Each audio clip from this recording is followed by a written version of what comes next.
Welcome to Let's Talk UCA, the podcast where we connect, collaborate, and communicate with chiropractors from around the globe. I'm Holly, and in this episode, I'm joined by Kerry Sissins as we speak with Mark Postles.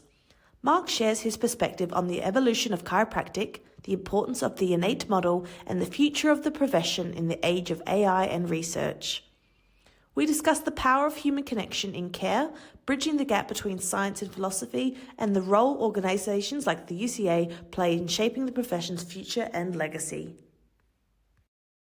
Hello, everybody. So I just wanted to jump right in, really. Mark, how are you today? And thank you so much for joining us. I'm great, thanks, Holly. Thank you for inviting me. Good. Yeah. No worries. Where in the world are you at the moment? Back in Australia. Yeah, I've been over in Africa over the last couple of weeks. Amazing. But, it was amazing in terms of the lessons that we came away from that African continent with, and relative to chiropractic. I'm sure that will emerge as we discuss things. I hope so. Yeah, definitely. Kerry, how are you? How have you been? I'm very well, thank you, Holly. Good. I have to say, I'm really thrilled and quite honoured to have been asked to sit in with Mark because, as you can probably tell, being Australian, Mark's been a bit of a thread and a constant throughout my entire chiropractic career. Not that he would probably know that. And that's probably, I think, testament to who Mark is. He's just an understated constant presence. But having sort of graduated myself sort of in the late 80s, Mark had already been around and, he was there and sort of doing his thing and exploring and coming out with different ideas and thoughts and actually being quite a thinker. And a thinker in such a kind, gentle and considered way that he appeals and did certainly then appeal to so many of us when we were young chiropractors. I just had a little bit of a fan moment there, Mark. So there you go. Yeah, thanks for joining us, Mark. It's really lovely to have you and to see your lovely face. Oh, thank you. It's all right. The thing that really intrigues me, Mark, because I know that I'm going to jump right in. Go for it. You've obviously been quite influential with being on the board of the New Zealand College, the new Australian College of Chiropractic, I believe, in Adelaide, which is a new venture, ASRF, which I think is also, pretty robust and pretty solid in its progress now. And I think, we have you and obviously others as well, but we certainly have you to thank for that. But the thing that I find really encouraging, fascinating and excites me is the stuff that you do and have done with your innate model. And I say that, I suppose, because having done functional neurology, etc., as I know you're aware, for me, that kind of explanation that you have is that bridge between our hard knowledge and our understanding as chiropractors of the human condition, as it were. And I guess it kind of brings me a little bit to the question, I suppose, of how you think chiropractic might look and the direction it perhaps should take moving forward. Ooh, that's a big one. It is, isn't it? Well, to be sort of pragmatic about it, I guess it's like one person at a time, and that person starts with us. So, it's not like someone else is going to come and rescue us, someone else is going to do something, politicians should do this, government should do that. It's like we have a calling, I think is probably a way of describing it, at least that would be my viewpoint, that there's something that stirs within us, that we are complete, we are whole, we are perfect for what is presented to us right now. So, nothing's broken, and things don't just happen by mistake, by accident, that there is a design, there's a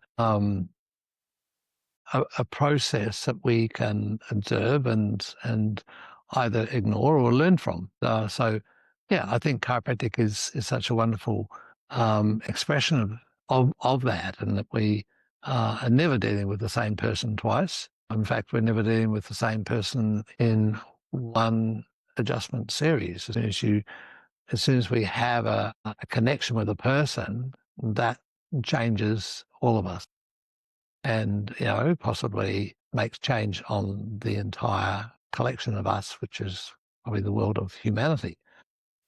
So so there's come with that great power is great responsibility, as Superman stated at one stage. So it's like we do have a responsibility towards impact that we make. We cannot not have an influence. We cannot not communicate our reality. It's not even in what we say. It's a little bit there, but it's not even in what we do. But there's a little bit there. I think it's just in our state of being. And so, I mean, that's sort of, I know I'm sort of going down into a bit of a rabbit hole on this one, but it's just, there's I think gratitude for life is such a powerful thing. And, our journey is such a speck in the ocean of the universe, is that, we, taking prisoners is probably not very useful, and allowing ourselves to be blessed by what we are confronted with, good or bad, by our judgment. But that gives us an opportunity then to heal ourselves as we do this wonderful thing called chiropractic. And we don't put anything in, we don't take anything out, and we just watch all this magic shit happen. And it's like, far out, this is amazing. Yeah. I don't know. That's my simple viewpoint, I guess. I don't think that's simple at all. I think that's actually very profound, and obviously there's a whole load of underlying drivers that get you to that point. And I'm reminded of when I was at university and doing dissection classes, and I remember seeing like the sheet was taken off the cadaver, and I remember just having a moment, and I wouldn't have said I was particularly engaged with anything when I was 18, because I was only 18. But I do remember being very conscious of the fact that that person physically was the same as me, but they were dead and I was alive. And that was quite a pivotal moment, and I think a really, really important moment for developing a sense of humanity and what it means to be human. And I think that very, very important, because I think what I interpret from your explanations there, rightly or wrongly, is that whole vibrational energy kind of understanding that is the difference between life and death and how we can influence that. I guess the challenge, and this is where I would ask Mark, because you are, you're very experienced, you have, a lot of exposure around the world, and in such a kind and very heart-driven way, but it's bridging that gap. And the challenge that I think we face as a profession is how do we move forward embracing the knowledge that you have, which I think we probably all would understand and acknowledge is fact. It's true. You can't break us down into component parts. But how do you bridge that gap when we're being pushed down a pathway of having to be evidence-based and having to have, and so that we can position ourselves as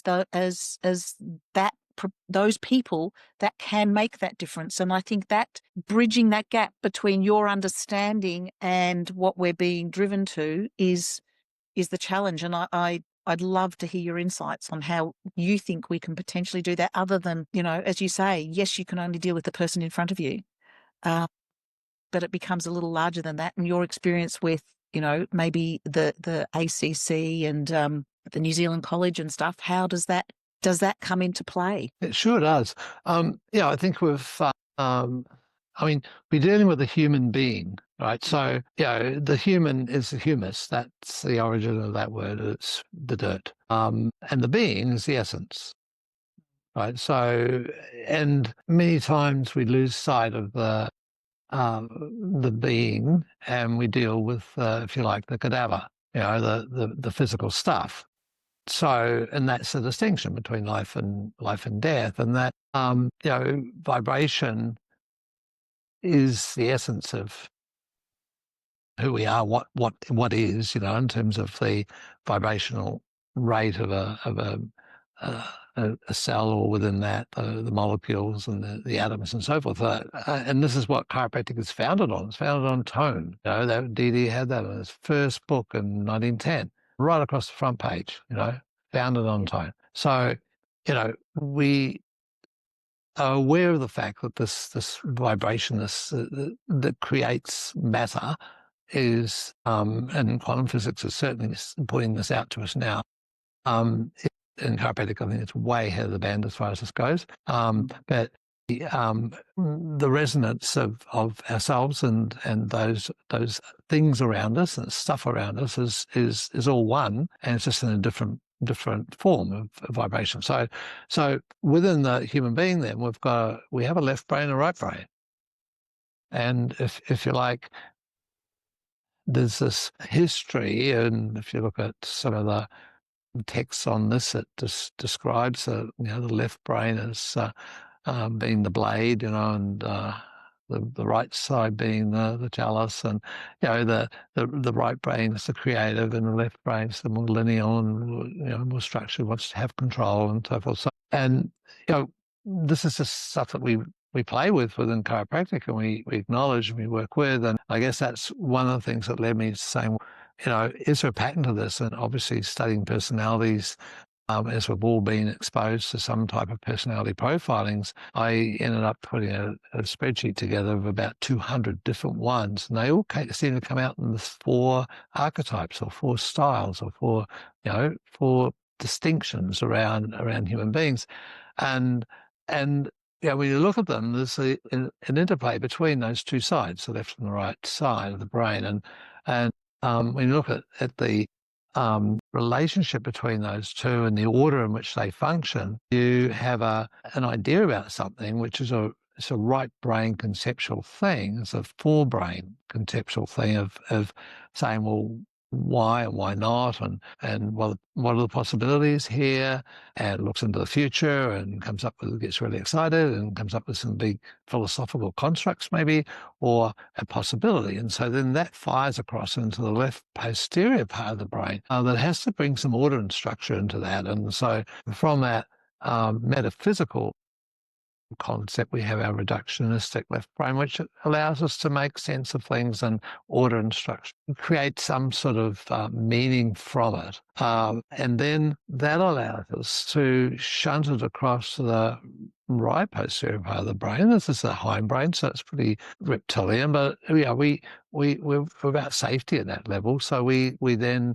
can do something with this big idea and the information that comes from that big idea into a workable flow of creating something towards a future benefit. So that then takes us back into our right brain. And so, we've got our humus, if you like, on the left side, and then the being is playing in and out of reality by our own definition, and that allows us to be creative and connect and work with other people and so forth. So that then has to be modified to some degree by the state of reality. So it goes up into the left frontal cortex, which then says, okay, well, this is very nice. However, what's the bottom line? How are we going to implement this in a better way? How can we make it faster, bigger, stronger, whatever, and change it? And so immediately we think of change, then it fires up the right brain again, and in the and in the prefrontal cortex, and says, oh, wow, yeah, we can do this and that and that and that. So that becomes a whole new discussion, and then it fires once again to the quadrant 2, and then to the 3, then to the 4, then to the 1. So that's the infinite description of an 8, with the innate within, but it's the figure of 8 going from left, right, and back again. And that then allows an integration of the philosophy and the science and the art and the politics. It integrates the human and the being into life, and where it fires through the middle is the essence of life. It's the expression of light. So we become more enlightened as we speed that process up of cognition, of something, getting excited about, having a mission, having a vision, having a purpose. And then that goes through into our science and our deductive reasoning. And then that heads across into our right posterior brain. Hey, you can make this and do this, and a technique like this, and a million different techniques and expressions, and it's the art form. And we all get excited. We get little groups, and we have love fests around different aspects of our chiropractic thing, and often create little tribes and all that. And then it goes up into our political expression. And unfortunately, for a lot of chiropractors or the profession, we tend to get a little bit lost when we get up into that quadrant 4 part. Because I would suggest that our upbringing has possibly not allowed us to ask questions, really, burning open questions to question ourselves, to question authority, and to even have an opinion. And so we tend to hold ourselves back. And so as chiropractors, we love doing the quadrant 1 thing with our philosophy. We love doing the technique and the connection and the communication and so forth. Science is accepted as being okay. We need it. We do have great opportunities there. I'll come back to that in just a sec. But the quadrant 4 part is the political, and this is what UCA stands for. The UCA stood up against, and I had the privilege of being there on the planning meetings way back. I don't know when it was. It was a long time ago anyway. Up in Manchester, we put up all the notes of that meeting around the wall. That was one of the early gestating times of the UCA. That was a vision that was put into some degree of organisation and had heart to it. So it went into a structure, which is the UCA, and then started to bring members in. And at that time, the BCA was the big player. McTimoney had a bit, Scottish Association had a bit in terms of memberships, but that there wasn't the BCA was the quadrant 4 part, the big the spokespeople, and the vision of the UCA wasn't to necessarily go along with that viewpoint fully, and wanted to have its own spokespeople there.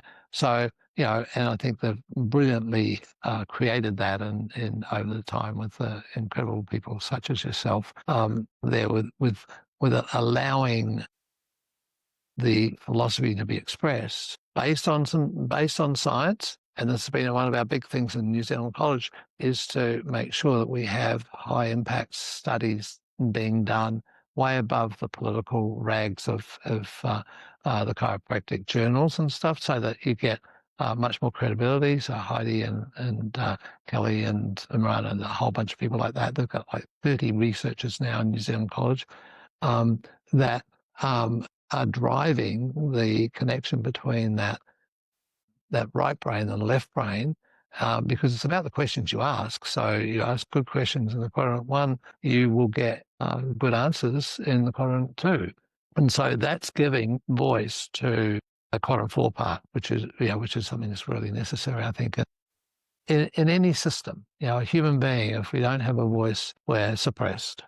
And I think and for a long period of time have been suppressed as chiropractors because we haven't had that voice by virtue of our love of practice members and what we do, our techniques and stuff. So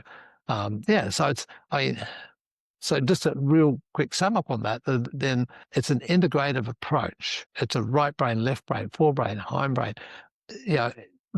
It's all very necessary for the whole functioning of the individual. And so, it's we would see it in practice. It's like play. Practice is play with a purpose. It's just like, it's playful. We're so blessed to have this profession that we can just go and we play all day long, and then we can profess about it. And that's the quadrant 4 part, is to profess is to say what is appropriate for you, and that's the sign of a profession when it's willing to stand up there and to be accounted, and do things that others who are going in their hindbrain won't do because they're in a state of fear. Right. So anyway, I mean, there's a number of different aspects of that we can unpack, but it brings up sort of, I guess, for me, in that sort of simple summation, rightly or wrongly, is I guess we've been driven by too much, not we, but as a profession, we seem to be driven too much by that whole linear deductive side of that brain. And we need to plasticize those other parts, and the plasticity. And conversely, the side that is perhaps that more emotional, big picture thinking person needs to also perhaps plasticize some of those other parts. So the two, from a functional and expressive, and also politically, we can move forward in that congruent way where we're a little bit more balanced on what we're trying to actually achieve. And I do think, from my experience sort of over the last couple of years, I do think there is a growing awareness outside of chiropractic. And this is where I think we have a real responsibility to perhaps position ourselves as that bigger thinking, integrated brain thinking, not integrated brain chiropractic, but integrated brain thinking holistically about merging that science, that philosophy, that art, because they are also important. But an increasing number of people have been coming in and saying, I've got this, and listing a whole load of symptoms, and they've been down the consultant pathway, and the end diagnosis is you've got a functional neurological disorder. Now, that's where it stops. So the great thing, and I'm always quite positive, is isn't that great? You don't have anything pathological, yeehaw. But the thing that's I find fascinating, and I do truly believe that we as a profession can position ourselves very, very well, is that they are told that, and that's it. Well, what can you do about it if it's functional? Well, nothing. You're just going to have to learn to live with it. It's like, well, we can do stuff through the laying on of hands, through the techniques that we use, through being in that presence and being that person to elevate that integration. And I know we use the spine traditionally because, let's be honest, it's about the closest we can get without flipping open your head and having a little play. But we use that as such a powerful tool to change that integration to encompass better plasticity and, if for want of a better word, balance between all of those areas that you were just describing so eloquently. So I just find that I get this sense that there is a shift, but they've got no answers. We actually probably have the answers, but we don't necessarily have the access, is probably my summation. But I suppose, given what you've also said, Mark, I did have a question for you, and I think you've probably answered it in when you started that last section, was DD or BJ, and I think from what you described, I think we probably know why and who, but maybe you'd like to expand on that one too. Yeah, I want to hear your answer because I'm not too sure. Well, I mean, all parts have value and at the right time in the right place. So, DD, if we look at it from that position, was sort of an outlier, and I mean, he was questioning. He was always questioning the immaterial, and as a magnetic healer, he was aware of these energies and the transference of these energies and the way in which the human condition was proposed, and it was early days. There was some mechanistic stuff happening with bloodletting and working with miasmas and things like that, which was the general medical approach. But miasma thing actually started to become, well, maybe there's an energy there, but it's probably in swamps and smelly places, sort of thing. But so that in that day, I think he was a groundbreaker in terms of cogniting on the interrelationships between the brain, spine, and nerve system. And his work in that area, I think, was as a founder, gave us a great start. So I think I have a high regard for that as that quadrant 1, along with the quadrant 2, because he integrated those two things. He had some vision, made an observation, as the story goes anyway, with Harvey Lillard, and had a postulate and then tested that postulate, and that seemed to have an outcome that he was quite happy with. And, it was possibly if we didn't have our quadrant 4 part, or he didn't have this quadrant 4 part, then he would not extrapolate chiropractic out to anything more than a treatment for hearing loss. So, that was contextualized out into, well, if this affects that, then what else does it affect? So I think that thinking, and you can see that innate model approach there. It was just a fundamental example of how that works. So along with that, then it's like, well, how do we get this out to more people? And of course, this little son there, BJ, puts his hand up and says, well, I'm a salesman. I can get people razzed up, and I can get the Iowa farmers, understanding the foot on the hose, block off the nerve energy, and it's not going to get to the body properly. So I reckon let's just get a little school together and teach a few of the locals how to do it, and they can be bone setters, and we'll have a whole bunch of different names for them. So that's all part of the development of the marketing system, and it's a little bit like the founders of UCA.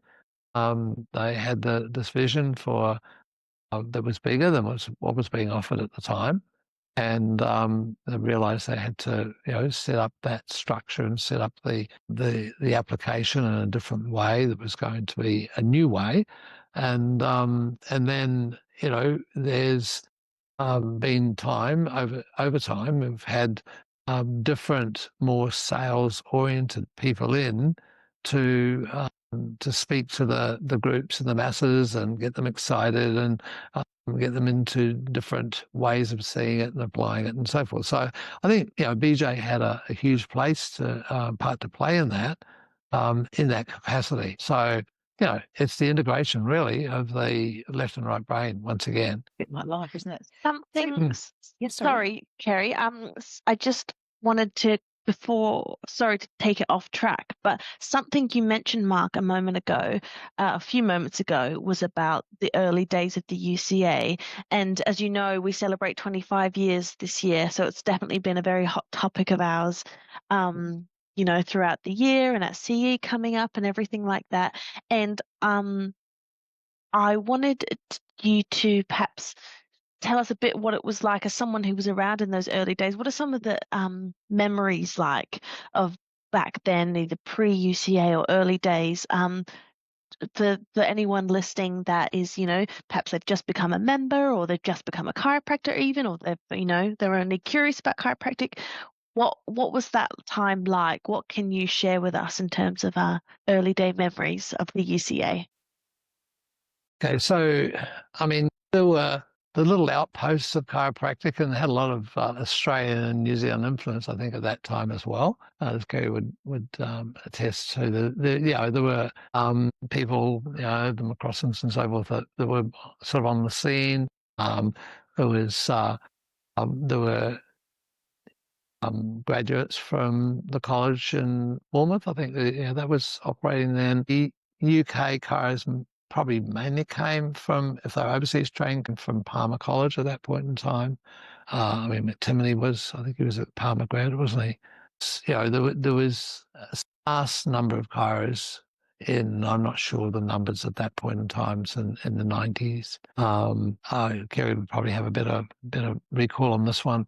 But there was a great opportunity because people didn't know what chiropractic was. They thought it was something to do with your feet, and it was an open field for chiros, and I think the early chiros, they just need to tell people what it was and what they needed to get, and people in the UK at that point in time, I think, were very compliant. They would say, "Oh, okay, fine. Well, I'll do that. I'll be here next week or the week after, whatever it was." So it was very easy to disseminate it. So it's really interesting. It's the story about chiros go looking for places where there are no other chiros, and the validity in that is that if people never heard about it, it makes so much sense. But if people are using chiro for different things, that becomes what chiro is for them, and it may not be what chiro is for you. So there can be some distinctions that start to come in over time, which makes the waters a bit muddier and less clear, and public get confused and they don't buy any of it. So I think that it was sort of like the good old days in that context. That it was easy. You get graduated from the Antipodes, or maybe even from America, or from Bournemouth, then you could basically set up practice and do quite well. So you didn't really have to worry too much about what was the complexities of science, the complexities of probably social requirements. There are a lot more cowboys, I think, around, and not. I wouldn't say it's not a negative thing. It's simply just people out there and yahooing, and everyone would get the spiz of that. So yeah, it was a great time. And then the group of these people who were, I won't start to mention any names because I won't be able to remember everyone. So many that pulled together at that point in time to say, hey, let's get ourselves organised. Let's get some credibility going here. So we have this identity, we have a professional organisation, and we can invite the other organisations in, and two agreed and one didn't. So that was I think a watershed time, and the time was right for it at that point in the late 90s. Did it feel? Was it a scary time, or was it exciting?